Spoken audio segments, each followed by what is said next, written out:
CPI all items inflation picked up to 2.5% on a year-on-year basis in Q3 2021 from 2.3% in Q2. The rise in domestic inflation came largely on the back of higher external inflation due to increases in global energy and food commodity prices and persistent supply bottlenecks in key global industries and transport hubs.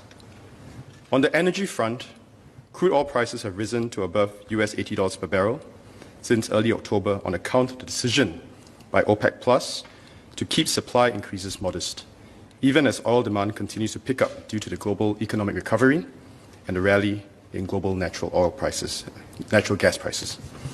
Higher oil and gas prices in turn will translate to higher energy prices domestically, and about 95% of our electricity is currently generated using natural gas. That's on the energy front. On the food front, global prices for food commodities, such as cereals and vegetable oil, have also risen due to supply constraints arising from weather-related disruptions, manpower, labor shortages, and export restrictions in key food-producing countries, amidst rising global demand. So higher global food prices will in turn naturally exert upward pressure on domestic food prices.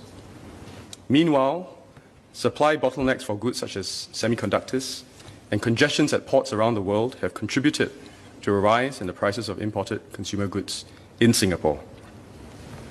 Domestically, we expect labour costs to rise as the labour market continues to recover and border restrictions limit non-resident worker inflow. We also expect to see inflation in accommodation to persist due to strong rental demand for housing amidst construction delays caused by labour shortages in the construction sector. Against this backdrop, our CPI all items inflation is projected to come in at around 2% this year and average around 1.5% to 2.5% in 2022. But despite this rise in inflation, Singapore's economic recovery for the year remains on track. Barring a major setback in the global economy, GDP growth is expected to come in between 6 to 7% for the full year, mainly supported by outward-oriented sectors such as manufacturing, finance and insurance, and the information and communication sectors. The government recognizes that higher inflation is a cause of concern for Singaporeans, particularly those in low-income households. To manage the cost of living pressures faced by Singaporeans, our government adopts a multi-pronged approach. First, in view of external and domestic cost pressures, MAS recently announced a shift towards an appreciating path for the trade-weighted Singapore dollar, the Singapore dollar nominal effective exchange rate. A strong Singapore dollar will help to mitigate imported inflation and temper domestic costs to ensure price stability over the medium term. That's one.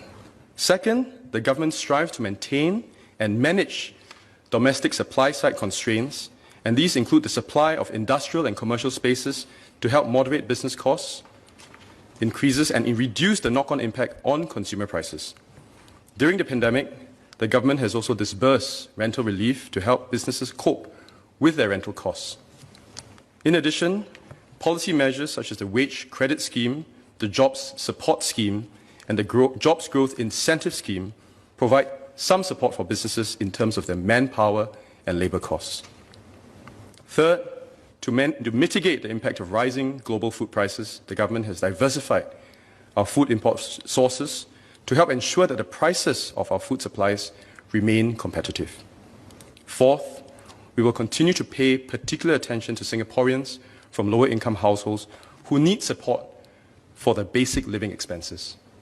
The government will continue to provide assistance through ComCare and the permanent GST voucher scheme, and from time to time, the government also introduces one-off support measures such as the Budget 2020 grocery voucher scheme. In addition, Singaporeans from lower to middle income households who have experienced involuntary job loss or income loss due to the economic impact of COVID-19 can apply for financial assistance provided through schemes such as the COVID-19 Recovery Grant and the Courage Fund. The government will continue to monitor inflation and cost of living pressures closely and adjust our policies where necessary. Mr. Saktiandi, Supaat.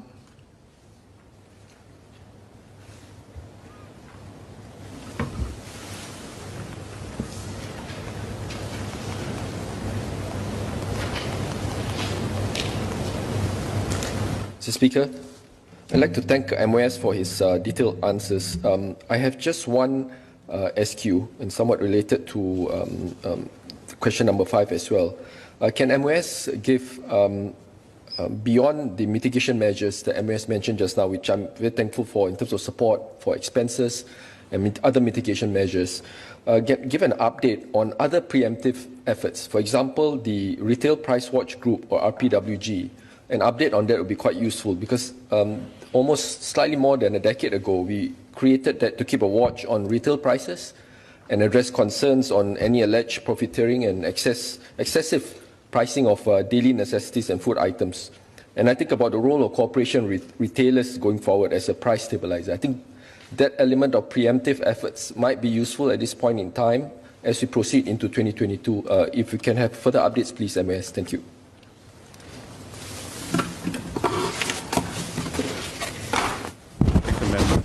Supplementary question. The government maintains a very strong vigilant stance on prices increases and price fluctuations. The Retail Price Watch Group that the member mentioned has stood down, but we have other measures and other ways of monitoring the price of goods. So for daily necessities, consumers can make use of CASE's Price Kaki app to compare prices of groceries and hawker food to help them to make more informed purchasing decisions.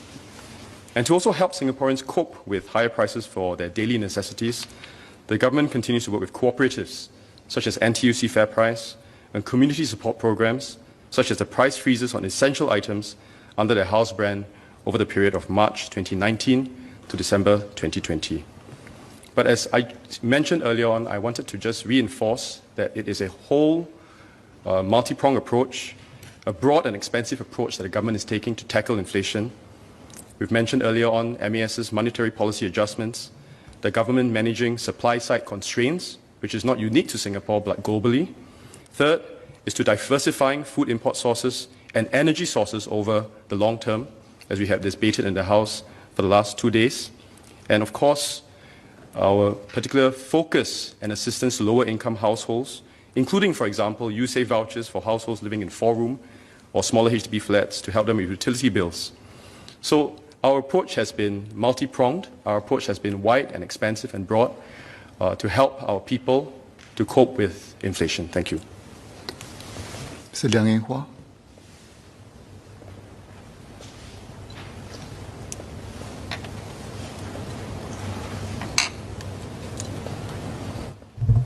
Sir, the MOS mentioned about the monetary policy as one of the very important tools to fight imported inflation. So I'd like to ask MOS whether is there further scope for our strong Sing dollar to mitigate the imported inflation, given that it does impact our export competitiveness, whether from our trade consideration standpoint, is there further room for that to use to mitigate imported inflations? Secondly, besides imported inflation, we are also faced with domestic cost pressures. I think the MOS also mentioned about the push for higher wages, the additional measures from the COVID-related safe management procedures that the businesses got to follow, and also the energy prices and others. My concern is whether all these upward pressures on costs will lead to businesses pricing in this anticipated increase in costs, and therefore will create a spiral in inflation. So I'd like to ask the MOS whether would there be how the government is going to manage this, whether there will be interventions, and also for items that are outside the CPI baskets, how are we going to mitigate those costs as well, cost increase as well? Thank the member for his supplementary question. As we all know, inflation is a clear and present issue confronting and vexing economists, particularly this week, particularly central bankers as well as policymakers.